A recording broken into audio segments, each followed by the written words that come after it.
हाँ तो प्यारे बच्चों गुड मॉर्निंग। आज हम लोग बात करेंगे कि क्लास 10 की हिंदी बुक की चैप्टर नंबर 12 जो कि हमारा गद्य खंड का ये लास्ट नंबर चैप्टर है, शिक्षा और संस्कृति। इस चैप्टर को हम लोग देखेंगे और लेट ना करते हुए सीधे हम लोग चैप्टर पे आते हैं और देखेंगे इस चैप्टर में क्या बताए हैं। महात्मा गांधी के द्वारा लिखा गया ये चैप्टर है, ठीक है। इसके लेखक कौन है? तो महात्मा गांधी है इसके लेखक। इस सारी चैप्टर को हम लोग संपूर्ण चैप्टर को देखेंगे इस वीडियो में। चलिए कि बताया क्या गया है, चलिए एक मिनट, चलिए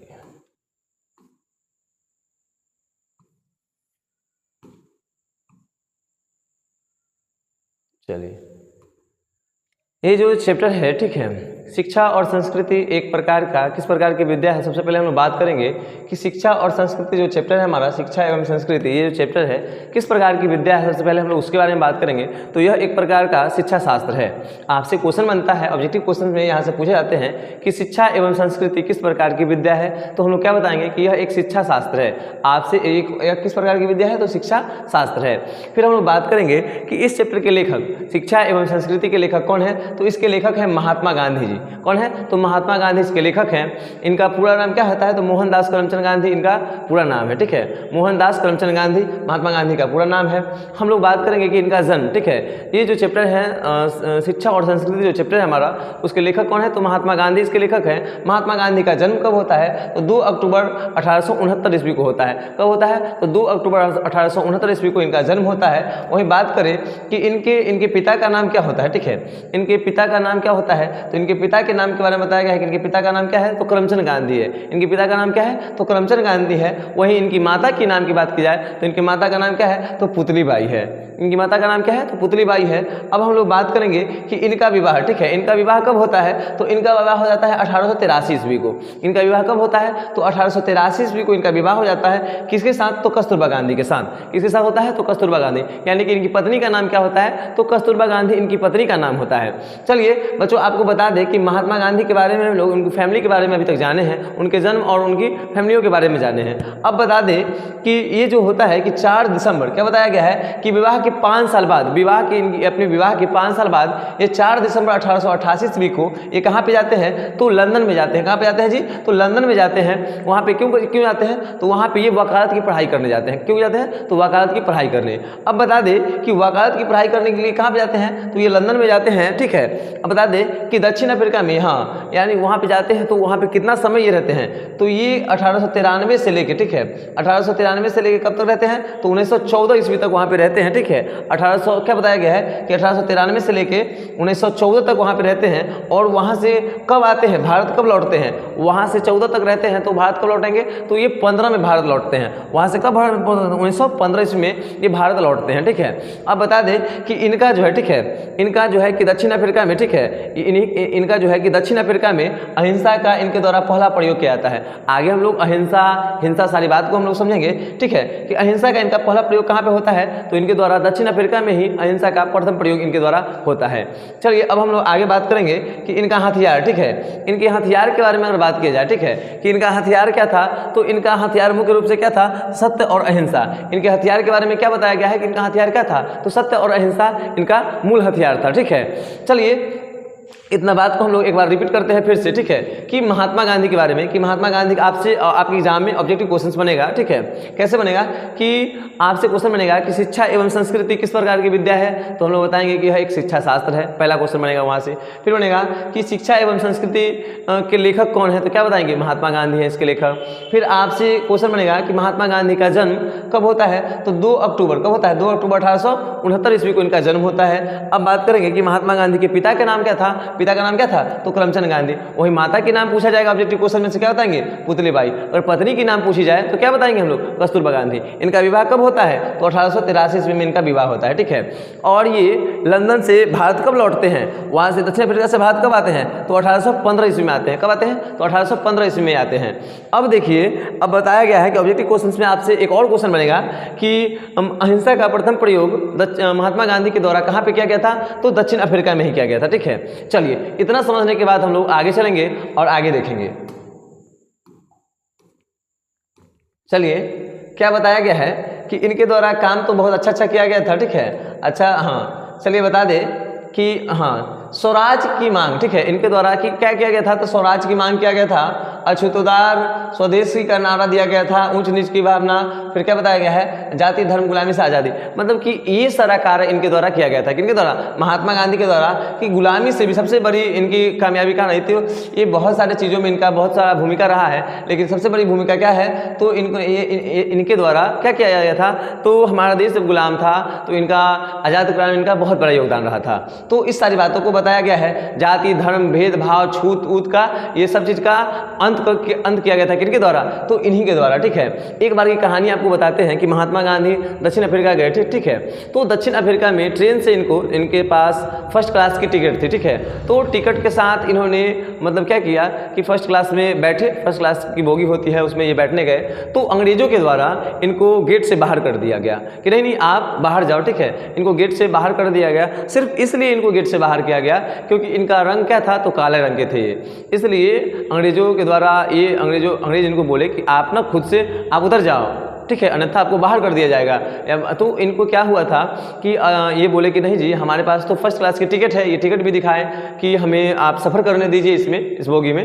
तो फर्स्ट क्लास की टिकट के रहने के बावजूद भी अंग्रेज द्वारा यानी गोरों द्वारा, ठीक है, गोरे लोगों द्वारा क्या किया गया, तो इनको बाहर कर दिया गया ट्रेन से। ठीक है, अब देखिए, अब इस बात को लेकर ये वहाँ पे क्या बोलते हैं कि आपने तो हमें ट्रेन से बाहर किया है, आपने तो हमें ट्रेन से बाहर किया है, हम तो अपने देश से आपको बाहर कर देंगे, ऐसा करके कुछ इनके द्वारा ये बोला जाता है। ठीक है, ये बातों को बताते हैं क्योंकि उस टाइम तो हमारा देश गुलाम था ना, वो लोग हमारे देश में ही रहते थे, तो उनको बाहर करने का काम किया गया था। चलिए आगे हम लोग बात करेंगे कि ये कहानी होती थी। ठीक है, आज बता दें कि दक्षिण अफ्रीका में महात्मा गांधी की मूर्ति को पूजा जाता है। ठीक है, वहाँ पे लोग सर झुकाते हैं कि आप ही के द्वारा, मतलब इनको पूजा जाता है इसलिए कि वहाँ पे ये छूत ऊत की भावना, ठीक है, छुआछूत की भावना और ये काले गोरे की भेदभाव को इन्हीं के द्वारा समाप्त किया गया था। तो इस सारी बातों को बताया गया है। ठीक है, तो महात्मा गांधी को वहाँ पे क्या करता है, तो पूजा जाता है।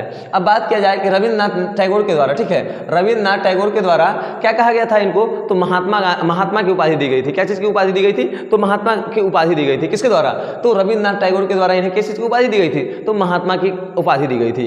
अब बात करें कि बापू की उपाधि, ठीक है, अगर बापू शब्द की उपाधि किनके द्वारा दिया गया था, तो राजकुमार शुक्ल के द्वारा दिया गया था। राजकुमार शुक्ल से इनकी मुलाकात कब होती है, तो चंपारण सत्याग्रह, जब आपको हम हिस्ट्री में पढ़ा रहे थे चंपारण सत्याग्रह, तो क्या होता है कि जब नील के खेती से जब मजदूरों के साथ जब गोरे लोग यानी कि अंग्रेजों के द्वारा अत्याचार किया जा रहा था, तो राजकुमार शुक्ल के द्वारा फ़ोन करके इन्हें बुलाया जाता है, किनको, तो इनको मतलब चिट्ठी संदेश के माध्यम से किनको बुलाया जाता है, तो महात्मा गांधी को बुलाया जाता है। और महात्मा गांधी किसानों को आज़ादी दिलवाते हैं और मतलब कि अंग्रेजों से जो नील की खेती को लेकर जो विवाद चल रहा था उसको खत्म करवाते हैं और किसानों को उसकी खेत को वापस करवाते हैं। तो इस बात को लेके मतलब कि बापू शब्द की उपाधि किसके द्वारा दिया गया था, तो राजकुमार शुक्ल के द्वारा दिया गया था। ठीक है, कि नीलहे मजदूरों को मतलब कि उसे राहत मिला था, किसानों को राहत मिला था। ठीक है, इस बात से राजकुमार शुक्ल ने इन्हें उपाधि दी थी। अब बात किया जाए कि राष्ट्रपिता की उपाधि किनके द्वारा दिया गया था, तो राष्ट्रपिता की उपाधि किनके द्वारा दिया गया था, तो राष्ट्रपिता की उपाधि इन्हें सुभाष चंद्र बोस के द्वारा दिया गया था। किनके द्वारा, तो सुभाष चंद्र बोस के द्वारा उपाधि दिया गया था। ये तो हम लोग तीनों उपाधि के बारे में जाने ना कि ये इनके नाम में जो बापू शब्द आता है तो राजकुमार शुक्ल के द्वारा दिया गया था, और उसके बाद राष्ट्रपिता शब्द सुभाष चंद्र बोस के द्वारा गया था, और महात्मा गांधी, ठीक है, महात्मा शब्द महात्मा शब्द किसके द्वारा दिया गया था, तो महात्मा शब्द दिया गया था रविन्द्रनाथ टैगोर के द्वारा, इनको महात्मा शब्द दिया गया था। ठीक है, अब हम लोग बात करेंगे आगे। ठीक है, आगे हम लोग बात करेंगे कि इनके द्वारा, ठीक है, महात्मा गांधी के द्वारा कई सारी पुस्तकें लिखी गई थी, जिसमें कि हिंद स्वराज, सत्य के साथ मेरा प्रयोग, ठीक है, ये सारा पुस्तक इनके द्वारा लिखा गया। अगर पुस्तक की बात की जाए, ठीक है, आपसे एग्जाम में क्वेश्चन बनेगा कि सत्य के साथ मेरा प्रयोग किन की रचना है, तो क्या बताएंगे हम लोग, तो बताएंगे कि महात्मा गांधी की रचना है। फिर बात की जाए पत्रिका के बारे में, बात की जाए इनके द्वारा पत्रिका लिखा गया था, इनके द्वारा दो पत्रिकाओं को लिखा गया था, जो कि हरिजन था, पहला क्या था, हरिजन था, और दूसरा था यंग इंडिया। पहला क्या था, हरिजन, और दूसरा क्या था, यंग इंडिया। पहला क्या था, हरिजन, दूसरा यंग इंडिया। तो इस सारी बातों को आप लोग को याद रखना है, ये काफ़ी इंपॉर्टेंट टॉपिक है।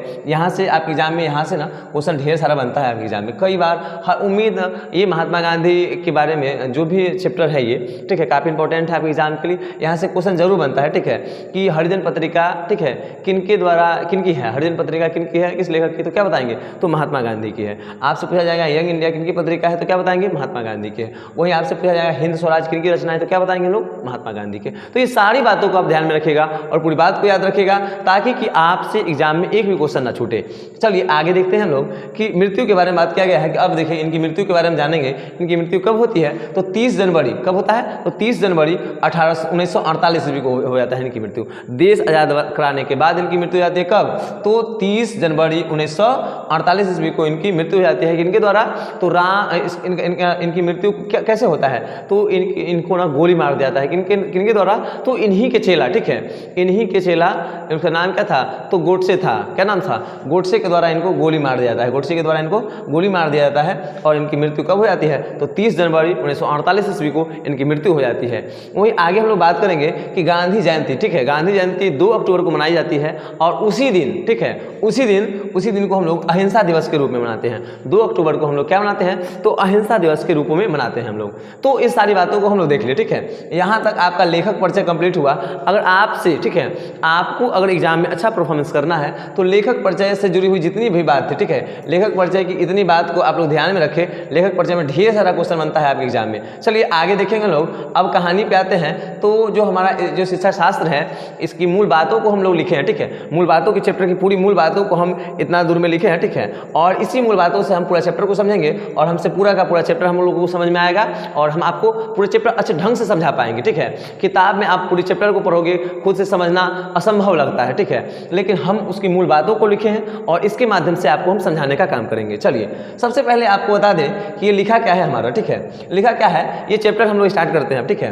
क्या बताया गया है कि अहिंसक प्रतिरोध सबसे उत्तम, क्या बताया गया है, उद्दत और बढ़िया शिक्षा माना गया है। अहिंसक प्रतिरोध को, ठीक है, अहिंसक प्रतिरोध को क्या माना गया है? तो सबसे अच्छा शिक्षा, उद्दत और बढ़िया शिक्षा माना गया है, ठीक है। और बता दें कि ऐसा क्यों है। तो हिंसा का मतलब क्या होता है? अहिंसा का मतलब क्या होता है? हिंसा का मतलब होता है अगर हम लोग गुस्सा होकर किसी को ऊपर वार कर दिए, किसी को मार दिए, किसी को गाली दे दिए, किसी को मतलब कि बर्दाश्त करने की क्षमता ना होना ही क्या कहलाएगा? तो हिंसा कहलाएगा। वहीं अहिंसा का मतलब क्या होता है कि हम लोग आग्रह करेंगे, ठीक है, किसी से, ठीक है, किसी से आग्रह करेंगे। बताता है अहिंसा के अंदर आ जाता है सत्याग्रह, ठीक है, यानी कि सत्य के प्रति आग्रह करना, ठीक है, आग्रह करना, किसी मतलब कि पोलाइटली बिहेवियर करना, क्या आ जाएगा? तो अहिंसक प्रतिरोध के अंतर्गत आएगा, ठीक है। तो क्या बताया गया है महात्मा गांधी के द्वारा कि क्या बताया गया है कि अहिंसक प्रतिरोध सबसे उद्दत और बढ़िया शिक्षा माना गया है। महात्मा गांधी क्या बोलते हैं कि अहिंसक शिक्षा को सबसे बढ़िया शिक्षा मानते हैं, ठीक है। इस बात को इस चैप्टर में बताया गया है। आगे हम लोग बात करेंगे सबसे अच्छा शिक्षा किसको माने हैं? तो अहिंसक प्रतिरोध को सबसे अच्छा शिक्षा माने हैं। आपको बता दें कि किसी भी चीज का निदान, ठीक है, प्रेम भाव और अच्छे विचारों के साथ शांतिपूर्ण अगर किया जाए तो उसका सही निर्णय और सही ढंग से उसका निर्णय निकलता है। और किसी बात का, ठीक है, किसी बात का अगर किसी बात को लेकर आप अगर तुरंत में सीरियस होकर लड़ाई पीट झगड़ा जो भी होता है वो सब करता है तो उसको हम लोग हिंसक के रूप में मानते हैं, ठीक है। और हिंसक करना बेवकूफ़ी है, ऐसा महात्मा गांधी जी के अनुसार बताया गया है, ठीक है। तो महात्मा गांधी क्या बताए हैं कि हिंसक प्रतिरोध सबसे अच्छा शिक्षा है। हिंसक प्रतिरोध क्या है? तो सबसे उद्दत और बढ़िया शिक्षा मानते हैं इसको। अब आपको बता दें, ठीक है, आपको बता दें कि आत्मा क्या है, ठीक है, आत्मा क्या है, सत्य क्या है, प्रेम क्या है। तो आत्मा, सत्य और प्रेम, आत्मा सत्य और प्रेम की शिक्षा के बारे में बताया गया है कि वैसी शिक्षा होना चाहिए इस इंसान के पास जिसमें कि आत्मा उसका मतलब आत्मा, सत्य और प्रेम। सत्य का आपने कभी सुना होगा कि सत्य का हमेशा जीत होती है। सत्य का क्या होता है? तो हमेशा जीत होती है। और ठीक है, आत्मा इंसान का कैसा होना चाहिए? तो बिल्कुल पवित्र होना चाहिए। आत्मा कैसी होनी चाहिए? तो बिल्कुल पवित्र होनी चाहिए, अच्छी आत्मा, ठीक है, अच्छी आत्मा होनी चाहिए। अगर प्रेम की बात की जाए, ठीक है, आज प्रेम की बात हम आपको बताते हैं, प्रेम क्या होना चाहिए। और प्रेम आज के युग में लड़का लड़की के बीच प्रेम होना, उसको प्रेम नहीं कहेंगे, ठीक है, वो क्या बताएंगे, उसको अट्रैक्शन बोला जाता है, ठीक है। और प्रेम का मतलब होता है कि एक माँ अपने बच्चे से, ठीक है, एक माँ और उसके बेटे के बीच का प्यार देखना हो तो आप वो प्यार होता है, ठीक है। वो प्रेम हम लोग जिस प्रेम की बात के बारे में बताए हैं महात्मा गांधी, वो एक लड़के और एक लड़की के बीच के प्रेम के बारे में नहीं बताए हैं। वो क्या होता है? वो अट्रैक्शन होता है, वो प्रेम हम लोग प्रेम उसको नहीं कह सकते हैं, ठीक है। तो आपको बता दें कि प्रेम क्या होता है, सच्चा प्रेम क्या होता है। तो एक माँ और बेटे के बीच का प्यार, एक पशु, ठीक है, एक आप किसी जो गाय को देखिएगा वो अपनी बछड़ा से, ठीक है, अपनी बछड़ा से जो प्यार करता है, ठीक है, वो प्रेम देखिए। एक भाई बहन के बीच प्रेम देखिए। और क्या बताया गया है? ढेर सारा, एक पिता और पुत्र का प्यार देखिए, प्रेम देखिए। तो ये सारा प्रेम, ठीक है, वो प्रेम होता है, ठीक है, वो प्रेम क्या होता है, तो प्रेम होता है अगर हम किसी जानवर को, ठीक है, आजकल देखते हैं कि बहुत सारे लोग होता है कि बहुत सारे जानवर को पालते हैं, अपने साथ उठाते हैं, बैठाते हैं, खिलाते भी हैं, तो वो भी प्रेम है, ठीक है। अब प्रेम का ये मतलब नहीं होता है, ठीक है, प्रेम का ये मतलब नहीं होता है कि हम उसका दुरुपयोग करें, ठीक है, और उसकी कदर ना करें। प्रेम वो होता है जिससे कि हमें क्या हो, तो मतलब कि अच्छा गुण, अच्छे ज्ञान की प्राप्ति हो। प्यार हम उनसे करें जो कि हमें अच्छे ज्ञान दे, ठीक है, और अच्छे संस्कार, अच्छे ज्ञान हमारे माता पिता, उनसे प्रेम करें हम, ये बात बताया गया है, ठीक है। और बताया गया है कि सत्य का सत्य का हमेशा जीत होता है। इसके बारे में आपको बताए थे कि सत्य का क्या होता है, तो सत्य का हमेशा जीत होता है। आत्मा इंसान की कैसी होनी चाहिए, तो आत्मा हमेशा पवित्र होनी चाहिए इंसान का। ये सब कब होगा, तो जब व्यक्ति अहिंसक होंगे। व्यक्ति क्या होंगे, अहिंसक होंगे। हिंसक व्यक्ति में ये सब गुण नहीं होता है। हिंसक व्यक्ति में ये सब गुण होता है जी, नहीं होता है। हिंसक व्यक्ति, मार काट करने वाला व्यक्ति कहीं प्रेम कर पाएगा क्या, उनके पास वो सत्य बोल पाएगा क्या, बिल्कुल नहीं। तो अहिंसक व्यक्तियों में ये सारा चीज़ होता है, ठीक है, ये सारा चीज़ किस में होता है, तो अहिंसक व्यक्तियों में होता है। वही बात की जाए आत्मा की विशेषता के बारे में बताया गया है कि आत्मा क्या होता है कि अगर हम किसी अगर जानवर को देखते हैं, मान लिया जाए किसी कुत्ते को देखते हैं हम, ठीक है, और कुत्ते को देखकर अगर उसके शरीर में कोई जख्म है, उसके शरीर में कोई जख्म है, और जख्म को देखकर हमारे हृदय को, ठीक है, हमारे हृदय को या मन में कुछ ऐसी भावना जगती है कि उसे ना बहुत तकलीफ हो रहा होगा, या फिर उसकी तकलीफ को हम महसूस कर रहे हैं, वही हमारा क्या कहलाता है, तो वही आत्मा की विशेषता है। हमारे हृदय में, हमारे आत्मा में वही सब बात क्या होता है,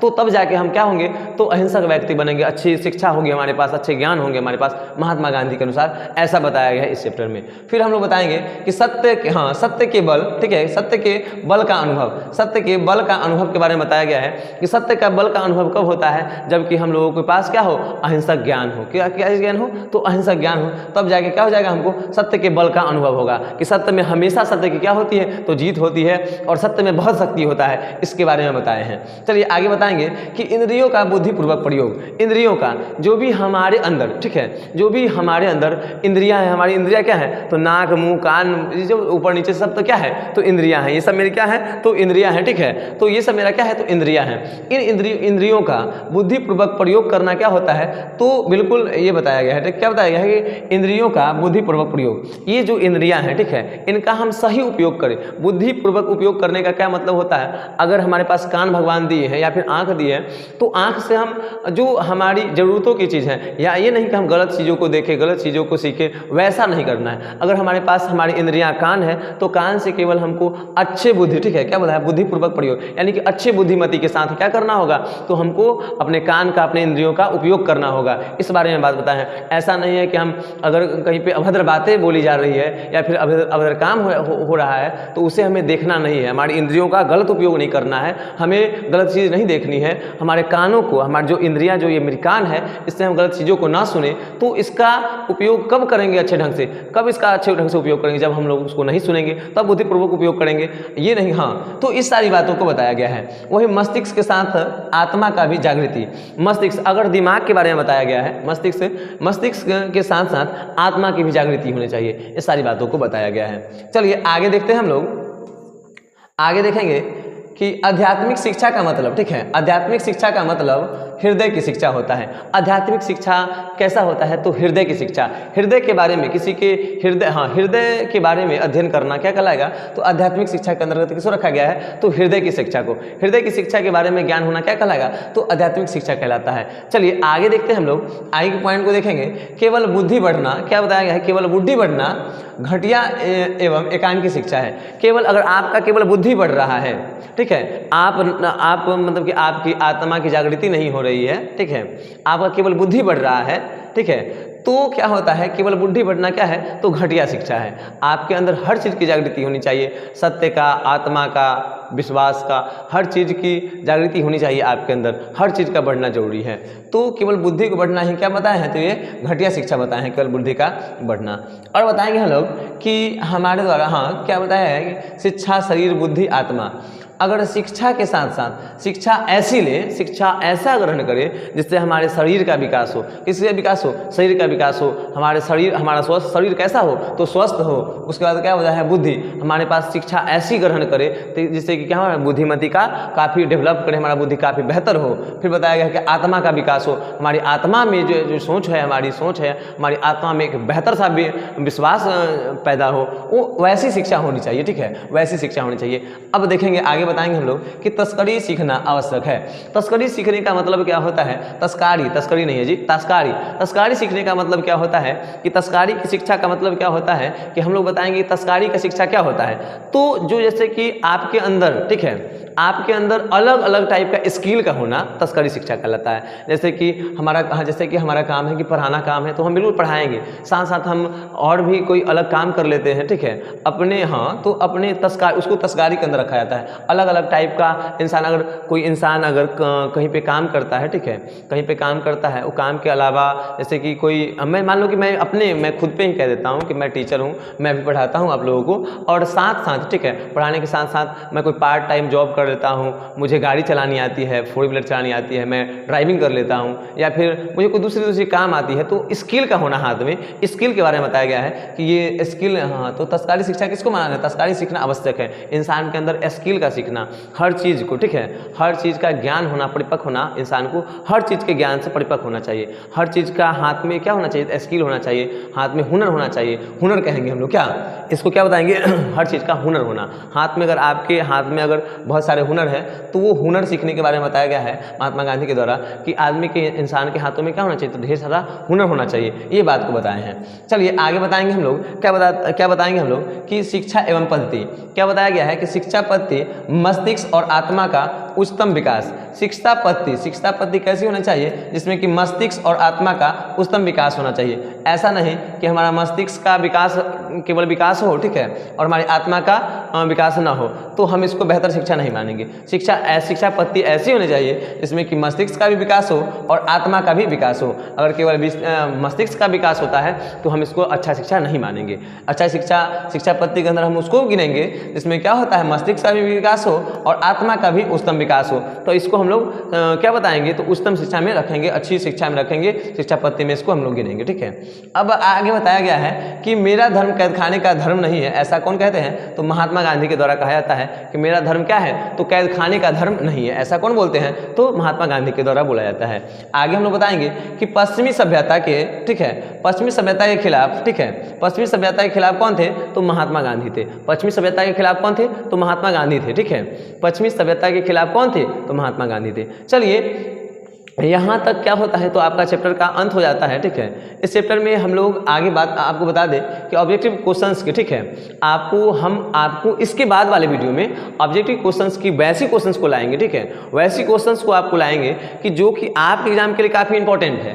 आपके एग्जाम में बहुत सारा जो पूछा गया है अभी तक क्वेश्चन, वैसे सारी क्वेश्चंस को हम आपके बीच रखेंगे ऑब्जेक्टिव क्वेश्चंस में। जो अगली वीडियो आएगी हमारी ऑब्जेक्टिव की, इस चैप्टर की जो भी ऑब्जेक्टिव क्वेश्चंस आएगी, वो सारा क्वेश्चन वो रहेगा क्वेश्चन जो कि आपके बिहार बोर्ड में अभी तक पूछा गया है और पूछने की संभावनाएं हैं, वैसे क्वेश्चंस को हम आपके बीच रखेंगे। और बात करें कि सब्जेक्टिव क्वेश्चंस की, तो इसके बाद वाले वीडियो में ऑब्जेक्टिव जो आएगा उसके बाद वाले वीडियो में सब्जेक्टिव क्वेश्चंस की सारी क्वेश्चंस को रखा जाएगा। चलिए हम लोग इस वीडियो में यहीं तक बात करेंगे। जय हिंद, धन्यवाद।